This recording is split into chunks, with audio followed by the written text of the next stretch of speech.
জীবনটাও একটা অভিনয়। যারা বেশি মিষ্টি মিষ্টি কথা বলে, পিছন থেকে ছুরিটা তারাই আগে মারে।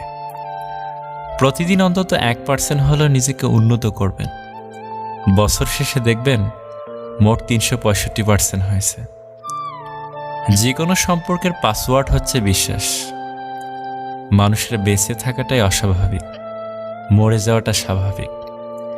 আজ হয়তো সময়টা খারাপ, কিন্তু সারা জীবন থাকবে না। তবে আজ যাদের চিনে নিলাম, তাদের সারা জীবন মনে থাকবে। অতিরিক্ত আপন হতে যাবেন, দুঃখ ছাড়া কিছুই পাবেন না। রব সবাইকে সব কিছু দেয় না। হয় কাউকে দিয়ে পরীক্ষায় ফেলেন, নয় কাউকে না দিয়ে ধৈর্যের পরীক্ষা নেন। জোর করে কোনো কিছুই পাওয়া যায় না। ভাগ্যে থাকলে কেউ কেড়ে নিতে পারে না। দেখতে সুন্দর অনেক পাওয়া যায়, কিন্তু যাদের মনটা সুন্দর তাদেরকে কেবল ভাগ্য করে পাওয়া যায়।